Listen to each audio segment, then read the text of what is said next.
Vous voyez, tous les matins, on fait le petit-déj pour les gens de la rue. Et on sert tous les gens de préférence à 1 mètre d'espace à cause du coronavirus.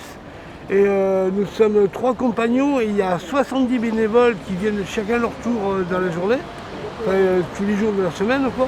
Et voilà, c'est comme ça que on sert le petit déjeuner le matin. On espère continuer, bien sûr. Et, alors il y a non seulement le petit déjeuner le matin, mais je crois qu'il y a et le souper à 11h. Le souper à 11h. Le souper à 11h, oui, et là, ça ne peut pas se permettre de faire un repas.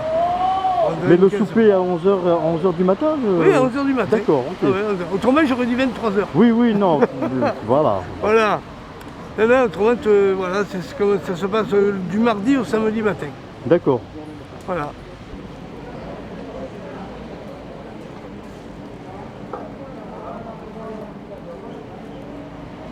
Abricot. Nathalie, elle sourire. Et la soupe. Et ils avaient fini malheureusement la soupe. C'est vraiment, ça ouvre à 11h et à 11h10 c'est plus de soupe. Mais j'ai aperçu que beaucoup de personnes n'avaient pas de masque. Beaucoup en avaient bien sûr, mais beaucoup n'en ont pas. Oui. Vous préconisez quoi? Que chacun porte un masque ou pas? C'est mieux pour se protéger soi et protéger les autres. Donc effectivement, pour l'instant, on ne connaît pas encore la manière dont les choses se répartissent, le virus se répartit, donc il vaut mieux se protéger les autres, c'est préconisé. Donc nous, on propose des masques gratuitement et le mieux c'est de... Et vous conseillez que tout le monde porte des masques? Pour l'instant, voilà. Oui. c'est la seule solution pour préserver la santé de tout le monde.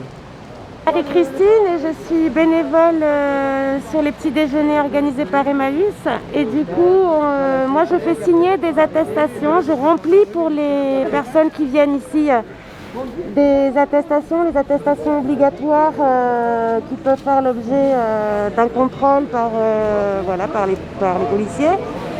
Et donc on remplit ces attestations pour les SDF pour que s'ils soient contrôlés, ils ne soient pas verbalisés. Ce qui a pu déjà se produire, donc en fait on leur remplit avec leur nom, prénom et en mettant SDF. Et du coup il y a le tampon d'Emmaüs certifiant qu'en fait ces personnes sont dans la rue et du coup et elles n'ont plus qu'à signer et chaque jour du coup on leur refait des attestations. Voilà. Voilà, c'est journalier, on est d'accord. Voilà. J'ai plus de gobelet alors.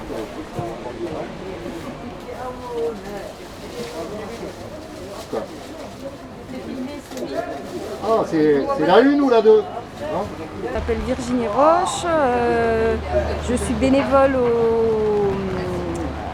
chez Emmaüs en cette période cette période bizarre de confinement et où en fait les plus démunis sont encore plus démunis que d'habitude. Voilà, donc en fait est organisé tous les matins de 7h30 à 9h la distribution de petits déjeuners ici, place Stalingrad à Marseille. C'est un lieu fixe puisque le camion d'Emmaüs... c'est ce que nous avons vu, il y a un camion qui est fixe. Un camion et fixe. vous servez le petit déjeuner. Voilà, en fait, café. À partir de 7h30 le matin 7h30 jusqu'à 9h. Jusqu'à 9h. Donc petit déjeuner, café. Et là c'est vraiment pour les sans-abri parce que les gens sont vraiment dehors. Oui. Qu'il pleuve, qu'il vente, ils sont dehors. Toujours dehors, ouais. Donc c'est la deuxième fois moi que je fais ça. La semaine dernière j'étais à la tâche de remplir les attestations pour éviter que la police ne les verbalise. Ce sont des attestations très dérogatoires. C'est des attestations qu'on est obligé d'avoir. Ils n'ont plus qu'à mettre leur nom et... Alors c'est nous qui remplissons, oui, voilà. On signe, il y a le tampon d'Emmaüs et comme ça ils peuvent circuler toute la journée sans risque de contravention. Oui, bien sûr. Parce qu'il risque aussi une contravention. Oui, il y en a un qui s'en est pris une. C'est incroyable. Je ne sais pas trop où est-ce qu'ils vont l'envoyer, la contravention, mais oui. Voilà. C'est vraiment une période extrêmement bizarre parce que il y a encore moins de distinction de situation que d'habitude. Oui. Voilà. Bon, et maintenant, il va y avoir la soupe populaire. Alors à c'est ça 11h, de 11h à midi et demi, il y a distribution de petits repas chauds, soupe et morceaux de pain. Je ne sais pas exactement le contenu, mais voilà. Et donc ça, c'est tous les matins. Emmaüs a rajouté le samedi aussi. Voilà. C'est aussi un moment où les gens peuvent apporter tous les dons alimentaires ainsi que les dons hygiéniques à la boutique Emmaüs, là juste en face du camion. Voilà. Et le soir, il y a quelque chose qui se fait ou pas? Non, par contre, Emmaüs c'est là, c'est le matin, c'est tous les matins. Par contre, dans tout Marseille, essentiellement dans le centre-ville, il y a aussi des maraudes du Secours catholique, de la Croix-Rouge, enfin plein de collectifs qui s'organisent. Il y a aussi le vendredi matin dans le 7e, parce que dans le 7e, on pense que c'est un quartier riche, mais en fait, ce n'est pas que un quartier riche, il y a aussi des SDF. Il y a aussi des familles qui n'ont pas de revenus et donc qui n'ont pas à manger. Donc avec le Secours populaire, on organise des paniers solidaires et qui coûtent 3 € en fait. Donc les gens viennent, ils mettent 3 € dans une urne, on prend leur nom et on leur donne un panier. Et pour ceux qui n'ont pas d'argent, comment ils font? Ils ne les donnent pas, je suppose. C'est pas encore arrivé, mais ils ne les donnent pas. Voilà. En fait, c'est le règlement du Secours populaire. Donc, mais bon, je suppose qu'il peut y avoir des exemptions. Voilà. Oui, d'accord. Et donc, voilà, on a trouvé des primeurs qui nous donnent des paniers paysans, donc avec des fruits et des légumes, qui complètent les paniers d'épicerie, donc pâtes, café, sucre, de la nourriture de base, quoi. Voilà. Très bien. Donc c'est au local Guy Hermier, rue Sauveur-Tobelem, dans le 7e. C'est noté. Voilà. Merci beaucoup. Merci à vous. Merci. Au revoir. Au revoir.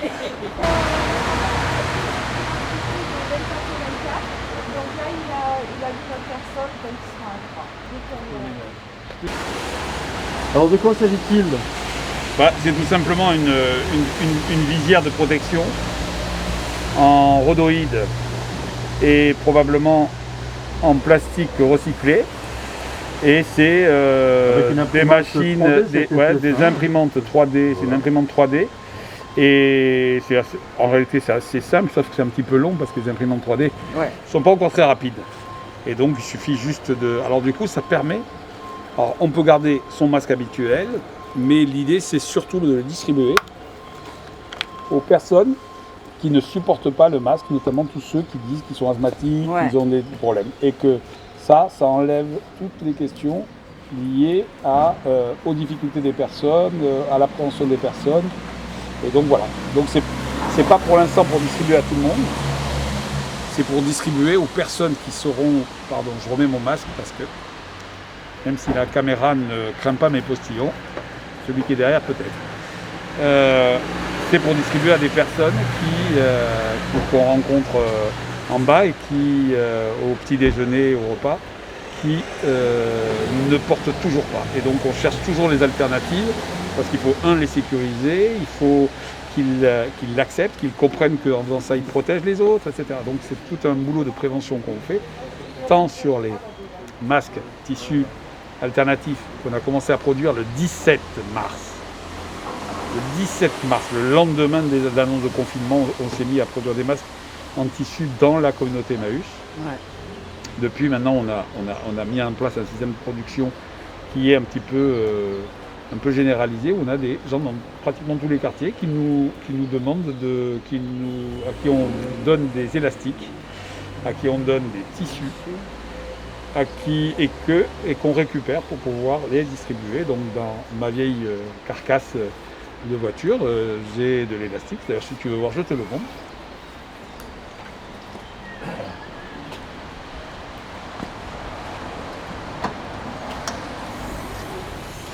Alors ne regardez pas l'état de cette voiture. Donc j'ai des tonnes d'élastique.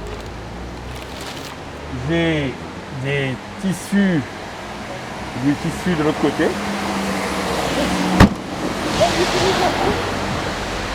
Mais effectivement, c'est fragile. C'est extrêmement fragile. C'est extrêmement fragile. Des tissus, en particulier là, de la viscose, parce que c'est un tissu qui est très serré, qui permet dans les masques à nord de mettre les 2 couches de coton comme n'importe quel masque et on rajoute dedans la viscose pour fabriquer une protection supplémentaire. Et donc on a à Marseille, dans les quartiers nord, dans les quartiers sud, au centre-ville, une série de bénévoles qui fabriquent bénévolement. D'après un patron D'après. Oui, c'est le modèle AFNOR. Il y a un modèle, ouais. Ouais. On distribue avec ce document. Bien, très bien, oui. Qu'on trouve sur internet d'ailleurs. Voilà, et qu'on distribue, et on distribue également les patrons. Alors, en même temps, chacun, à partir du moment où on considère que la qualité d'écran est suffisante, nous n'imposons pas pour l'instant la norme AFNOR. Mais la norme AFNOR est intéressante d'abord parce qu'elle est, celle qui risque d'être imposée demain, et deuxièmement, c'est la plus simple et la plus facile. Après, il faut quand même les laver à 60 degrés. Alors non, il ne faut pas les laver à 60 degrés, il faut les laver à 30 ou voire même à l'eau froide. C'est l'eau savonneuse, il faut laisser tremper dans de l'eau savonneuse, pratiquement 15 à 20 minutes. Si on peut laisser une demi-heure, c'est mieux. Et ensuite, il faut les frotter, puis les mettre à rinçage, et puis c'est bon. Ce qui tue aujourd'hui le virus, c'est pas la chaleur de 60 degrés. Hein. Ça le tue, certes, mais du coup, ça tue aussi les élastiques. Ouais. Les élastiques comme ça. Et il faut savoir que ça ne sert à rien même de le mettre à la machine. L'idée, c'est simplement que le savon tue le virus. Après, il y a la question de la propreté, c'est pour ça qu'on peut effectivement le laver à la machine, mais à 30 degrés. C'est notre protocole, on va dire. D'accord, parce que normalement 60 degrés c'est suffisant, et si tu remplaces tes élastiques par des morceaux de tissu, ce qui est... Voilà. Donc les méthodes ne se contredisent pas, mais l'important pour nous c'était de trouver les formules les plus simples. Au début on les lavait à la machine à 60, on s'est aperçu que ça bousillait bousille l'élastique. Les élastiques et quelquefois même le tissu, donc parce qu'à 60 degrés, si les tissus, il peut y avoir des problèmes de couleur, de défond, etc. Le plus simple, l'eau savonneuse, l'eau savonneuse, l'eau savonneuse. D'accord, pas de souci. Voilà. Je suis Grégory, et donc ici on a créé un projet avec Emmaüs et la plateforme Aouf. En fait, on s'occupe de tout ce qui est pour bébés. Donc on est tous bénévoles, on est des citoyens bénévoles et on n'a aucune aide. Et pendant que tout le monde est confiné, il y a un gros besoin pour les bébés notamment d'avoir tout ce qui est couches, petits pots, du lait, des lingettes. Et en fait, ce qu'on fait, on prépare, on prend des dons dans les supermarchés ou qui viennent ici au boulevard de la Liberté à Marseille. Quel numéro? Au 15 boulevard de la Liberté à Marseille. Donc les personnes peuvent venir directement ici? Pour les dons, on prend les dons effectivement ici. Pour les dons, oui. On reçoit des dons de particuliers, c'est ça vraiment presque le plus important, et c'est ça qui est fou, c'est qu'on arrive à faire des colis pour des centaines de bébés à Marseille, juste grâce à des dons de particuliers qui viennent soit dans des supermarchés, soit qui viennent ici, soit on a lancé également une cagnotte sur internet qui nous sert nous à acheter des couches à prix cassé auprès de fournisseurs qui ont bien voulu nous faire des prix associatifs, on va dire. Donc grâce à tout ça, on est capable de faire des colis bébés où on prend le nom de chaque bébé et en fait on fournit, nous pas directement, mais à des collectifs. On leur fournit, ici par exemple c'est pour l'école Belzins, on leur fournit une vingtaine de sacs pour les bébés avec du lait, des couches pour 2 semaines. Et ensuite, on essaye au maximum de faire ça jusqu'à la fin du confinement. Et comment se fait la distribution? La distribution, c'est... La maman qui est intéressée, qui voudrait un manger pour son bébé. Nous, on ne distribue pas directement, il faut qu'elle soit avec un collectif. Donc, soit il y a des collectifs d'habitants, il y a des collectifs on travaille avec le collectif du 5 novembre, Panier en colère, le collectif des habitants du 3e. Les écoles maternelle, école et collège également, du coup, se constituent en collectif, soit avec des enseignants, soit des parents d'élèves. Vous arrosez tous les arrondissements de Marseille? On essaye de faire tous les arrondissements de Marseille. Voilà. On est au centre-ville, donc forcément on est un peu plus visible du centre-ville. Mais on essaye de faire, et notamment les quartiers nord, et même les quartiers comme le 10e et le 11e, ils sont vraiment, il n'y a pas beaucoup de collectifs finalement là-bas, et c'est encore plus difficile. Donc nous on essaye vraiment de faire... Vous avez un lien sur Internet également, qu'on puisse vous trouver ou pas? Le lien, il n'est pas encore là, mais on est en relation avec les collectifs. On a lancé un appel, pour l'instant on donne le lien de la cagnotte où on décrit un petit peu le projet, mais d'ici demain ou après-demain, on va lancer un petit site qui décrit un petit peu ce qu'on fait sur cette partie. Très bien. Et au niveau du premier arrondissement, vous fournissez quelle association et quel collectif sur le premier? Alors la liste des collectifs, évidemment on ne la donne pas exactement, mais je peux vous donner, on livre entre guillemets, j'aime pas dire ce mot-là, mais on est obligé, on a une logistique finalement d'utiliser ça. Le CHRS là, qui est juste ici Clergeois,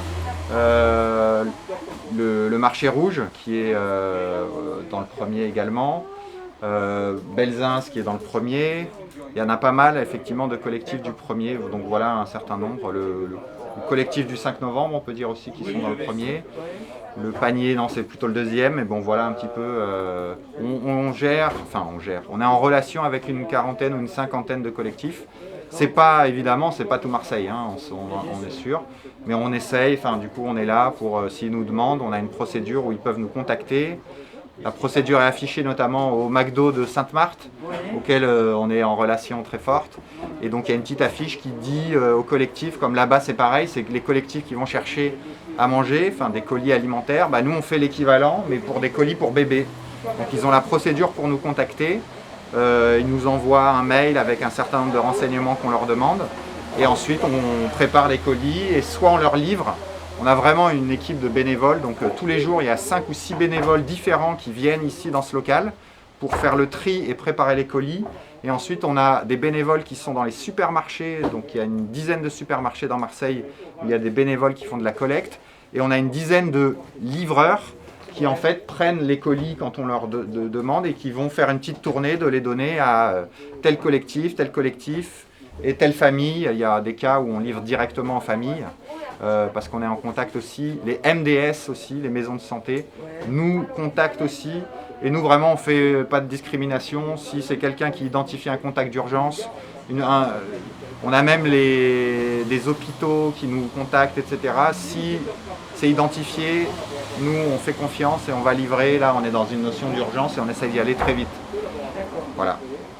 Est-ce que vous avez des contacts, par exemple, avec les PMI aussi Les PMI, oui. Les PMI, on a des contacts. Nous, on n'a pas un contact avec toutes les PMI, mais on a mis un système où on peut nous faire des demandes. Donc les PMI, on a plusieurs PMI qui nous contactent et qui nous donnent des cas. Ouais. Souvent, les PMI et les MDS nous contactent parce qu'en fait, ils sont confinés en télétravail. Et donc, eux, ils gèrent de chez eux les appels. Ils prennent les infos et ils nous les envoient. Et nous, avec nos livreurs, entre guillemets, on va directement, là, dans ces cas-là, apporter aux familles. Donc on en a apporté à la Belle de Mai, à Noailles, à différents endroits. Ouais. Est-ce que la MDS PMI du 4e arrondissement chartreux ont fait appel à vous ou... Je ne crois pas. Après ce qui se passe c'est que ils font appel, il y a 2-3 personnes apparemment, des assistantes sociales qui ils envoient à cette personne-là, cette personne nous relaye. Donc, mais à ma connaissance, par exemple, on n'a pas donné à de personnes qui est dans le 4e, 5e. Surtout 1er, 3e, et puis 13, 14, 15, 16. Voilà. Est-ce que vous avez été contacté aussi? Est-ce que les sages-femmes, par exemple, les sages-femmes libérales, vous contactent ou Alors, sont au courant ou... L'information, elle a circulé dans les écoles, elle a circulé dans les MDS. Ouais. Les sages-femmes, on en a quelques-unes, mais là, on a eu 3-4 demandes de sages-femmes isolées, donc pas particulièrement. Mais c'est possible. Enfin, du coup, évidemment, si c'est identifié, nous, on essaye de répondre. Ce qu'on peut faire, quand on connaît des sages-femmes, par exemple, on peut leur dire, voilà, vous pouvez vous adresser à SOS Couche et puis à Solidarité Couche. Massilia Couch System. Massalia Couche. Massalia, parce qu'on est dans l'ancien repère de la communauté grecque, donc Massalia et Couche System, parce que du coup, voilà, c'est un peu le système D des couches à Marseille pour compenser ce qui devrait se passer par ailleurs. Tout à fait. Bon. Après, juste une précision, c'est s'il y a des... Nous, on essaie quand même de livrer à des collectifs. Donc en fait, nous, il n'y a personne qui peut venir, ça c'est important. On ne distribue absolument pas de couches ici. Nous, on distribue à des collectifs ou alors on va livrer éventuellement directement dans les familles. Mais ce qu'on veut, c'est plutôt distribuer à des collectifs qui, eux, identifient des besoins et on les laisse faire la distribution et savoir quels sont les cas. Par exemple, on leur a demandé, on est contraignant parce qu'on doit avoir une logistique, on leur a demandé les cas d'extrême urgence. Et la semaine dernière, on a livré les cas d'extrême urgence. Ce qu'on a appelé ça, extrême urgence, et cette semaine, c'est les cas d'urgence qui sont forcément beaucoup plus nombreux. Et on se sert des collectifs du terrain, et ça c'est extraordinaire, qui eux font le travail de savoir quelles sont les familles dans le besoin, et eux nous renvoient ça, et on est capable de les donner. Après, gérer au cas par cas, on le fait vraiment effectivement avec les MDS, les PMI. Après, si c'est des sages-femmes ou des infirmières, du coup là, évidemment, il y aura une confiance, mais d'un point de vue logistique, du coup, on a une dizaine de livreurs, mais certains qui sont tout le temps là, mais d'autres qui sont là certains jours seulement. Donc on n'a pas une logistique, on est complètement bénévole, on n'a aucun lien avec quelconque pouvoir public. Donc faut avoir conscience de ça et on ne peut pas livrer tout Marseille et tous les besoins, évidemment. Donc on fait vraiment des cas d'urgence et exceptionnellement on peut livrer des familles au cas par cas. D'accord. Et les pharmaciens, par exemple, est-ce qu'ils ont été sollicités? Alors là, c'est les équipes qui s'occupent de faire les collectes dans les supermarchés. Il y en a certains qui ont mis des affiches dans les pharmacies pour essayer aussi de faire des collectes là-dessus. Après les pharmacies, après c'est une question de temps. On n'a pas... là c'est le 11e jour du local. Donc c'est vraiment, là tout ce qui s'est monté... C'était vide, l'ordinateur n'était pas là, ici c'était des livres, on a dû faire le ménage, s'organiser, avoir une logistique pour faire des appels à des bénévoles, faire un planning, etc. Donc c'est très... Donc là par exemple sur les pharmacies, on n'a pas mis en place de collecte au niveau des pharmacies là-dessus, parce qu'on n'a pas non plus de bénévoles. Si quelqu'un est prêt à le faire, nous on a quelques outils. On fait appel à des fournisseurs, on a essayé de faire appel à des gros fournisseurs de lait et de couches évidemment. On a eu quelques dons pour l'instant, mais tout ça c'est très très lent. Et nous on essaye d'être vraiment plus rapide que ça, réactif. Donc ce qui marche le mieux et ce qui est extraordinaire, c'est que c'est des dons qui viennent donner du coup à Emmaüs, aux Réformés ou ici, ou alors les collègues des supermarchés. Et c'est ça actuellement qui fait notre stock qui est complètement en flux tendu. Parce que des fois, on prépare les colis et puis on voit qu'on manque de couches taille 5. À un moment, on dit on n'en a pas, on ne va pas les inventer. Une fois ou deux, on allait en acheter vraiment en 4e vitesse, c'était la semaine d'avant. Mais là, quelqu'un arrive en voiture, il nous livre et puis cool, il y a des tailles 5, on prend les... Donc c'est vraiment un flux hyper tendu sur cette partie-là et c'est extraordinaire de faire ça avec des dons de citoyens, de bénévoles qui sont en ce moment... On a vraiment, par exemple, les bénévoles pour s'occuper du local. On a besoin de 5 bénévoles par jour, donc c'est ouvert pendant 5 jours, donc d'une grosse vingtaine. On a fait une annonce sur la plateforme AOUF, c'est là une plateforme en ligne, aouf.fr, où il y a 500 bénévoles à Marseille qui sont inscrits. J'ai posté une annonce, j'ai eu des dizaines de réponses, j'ai tout de suite désactivé l'annonce et puis j'ai mis du temps à répondre un petit peu, j'ai mis 2-3 jours à répondre et c'est extraordinaire les gens qui sont prêts à participer et ça c'est vraiment, ça fait plaisir, ça nous donne de la force pour faire ce qu'on fait, quoi. On voit bien que les Marseillais et puis les individus, les habitants sont très très très très solidaires. C'est pour ça qu'on a des dons, on a des bénévoles et c'est ça ça marche. C'est grâce aux citoyens qu'on arrive à faire une sorte de continuité des services d'urgence. On en est là, quoi. Là, on est entre guillemets dans le laboratoire de fabrication du gel hydroalcoolique. Le gel hydroalcoolique, là il va mettre 4 litres d'alcool, après il va mettre le dosage nécessaire d'eau oxygénée. On a la recette. Voilà, donc il suit la formule. Et il va rajouter ensuite l'oxygéné, de la glycérine, un peu d'eau purifiée, c'est-à-dire de l'eau bouillie, et ensuite on laisse reposer 72 heures, et à la sortie, on fabrique des flacons comme ça, qu'on remet aux personnes qui sont à la rue, même à d'autres, s'ils le souhaitent, gratuitement bien sûr. Voilà. Ce qu'il faut savoir, c'est que c'est pour ce truc-là, ce qui coûte cher, en réalité, c'est pas le liquide. Le liquide revient à peu près à 15 ou 20 centimes les 80 millilitres. Ce qui nous revient cher, c'est le flacon qui coûte quasiment 1 euro en ce moment et qu'on trouve difficilement. Voilà, donc ça c'est le labo. Après c'est les stocks. Par là, le stock de couches qu'on a là, c'est bien sûr que la générosité des Marseillais est assez extraordinaire, mais au-delà de leurs dons, la demande qui nous est faite aujourd'hui, c'est d'avoir quasiment 1500 bébés ou nourrissons, et que le don même généreux ne peut pas répondre. Donc nous avons commandé, et donc on va payer la bagatelle pour cette semaine, 5 000 €, juste de couches et de lait. Donc c'est pour dire qu'on est obligé d'investir un peu plus en attendant que des relais se prennent. Et il faut savoir que nous avons des demandes de tous les secteurs, même institutionnels. Voilà, donc des maternités qui nous en demandent, des travailleurs sociaux pour les personnes qu'elles suivent, puisque les travailleurs sociaux eux-mêmes sont confinés ou en télétravail. Et c'est pour ça que les collègues qui sont ici font les paquets et les livraisons même à domicile pour les personnes qui ne peuvent pas se déplacer. Voilà.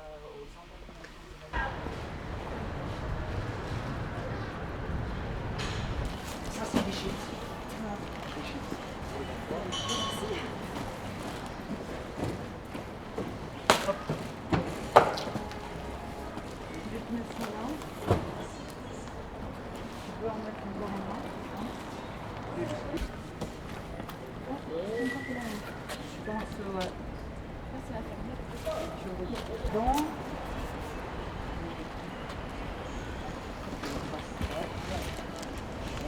Bonjour, je suis Margot, je suis enseignante dans une école du 3e arrondissement et aujourd'hui on vient chercher des colis alimentaires pour nos familles dans le besoin.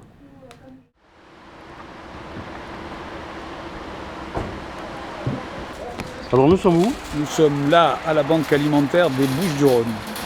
C'est-à-dire que c'est le lieu de capitalisation de tous les dons alimentaires, tant de l'Europe que des grandes entreprises locales, voire même tout ce qui peut être défiscalisé pour les entreprises lorsqu'elles ont des surproductions. Et donc tout ça est ensuite redispatché sur toutes les associations qui font de l'aide alimentaire. Et alors le bâtiment, on est dans un bâtiment qui appartient le BA13, en réalité c'est un bâtiment du conseil départemental. C'est le conseil départemental qui leur donne les locaux. Et c'est là où nous, les différentes associations, s'approvisionnons pour toutes les aides alimentaires, soit en panier, soit en repas, les centres d'hébergement, pratiquement toutes les institutions marseillaises d'aide et de secours et d'aide d'urgence s'alimentent ici, voire même les épiceries. C'est qui le camion? Ah, il n'est pas encore là mon camion. Ils sont pas là encore? Non, pas encore. Excuse-moi, désolé, je t'ai juste demandé la permission de filmer. Ah ouais, mais il commence à me sortir les trucs déjà. Ah, désolé. Les camions, ils sont pas là encore. Le camion, je vais l'appeler alors. D'accord. Donc les camions viennent ici, ouais. Ils viennent récupérer la marchandise. Ouais. Ils viennent récupérer la marchandise et cette marchandise ensuite va dans les associations qui soit le font des marchés, soit des paniers, soit des restaurants. D'accord. Voilà. Restaurants sociaux, hein. Ah, oui, il y en a sur Marseille, c'est il y en a un, c'est Noga. Noga. Voilà. Tu sais à peu près tout. C'était important de voir comment s'approvisionner en dehors de tous les dons qui sont faits à travers les collègues dans les grands magasins et les collectes dans les locaux des associations, comme tu as pu le voir ce matin chez nous, où des gens amènent, nous c'était des masques ou des objets, voire même mais aussi des aliments, du savon. Donc tout ça, c'est dans les locaux, dans les grands magasins par des collectes organisées, ou bien carrément là, à la banque alimentaire. D'accord. Ça te va? Oui, très bien. Je vois qu'il y a du périssable également. Oui, il y a aussi du périssable. Il y a du périssable, il y a même à une période, il y avait même des couches. Et le périssable, au niveau, est-ce que c'est, il y a des dons européens ou pas? Est-ce qu'ils sont censés récupérer? Oui. Hein, c'est ça, hein? Oui, c'est les agriculteurs qui donnent aussi. C'est...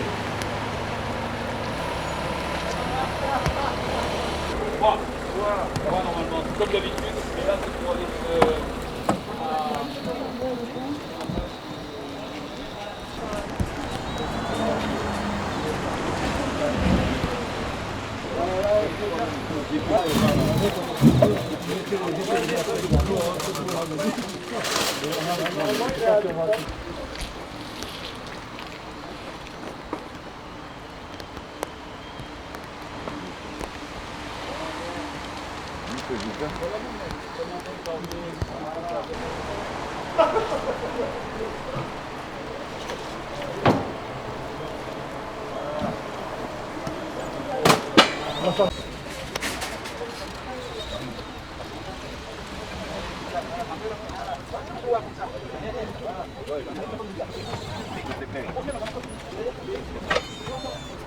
Pas comme ça. Un peu de là-bas. Un peu.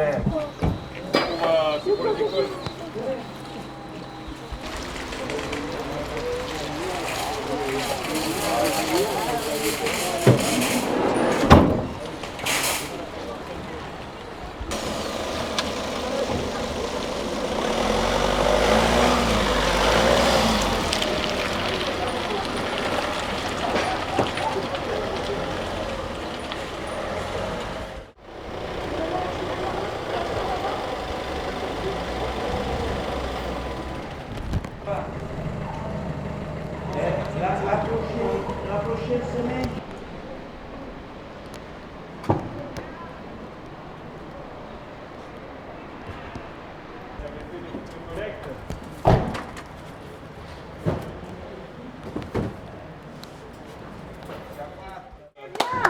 Bravo!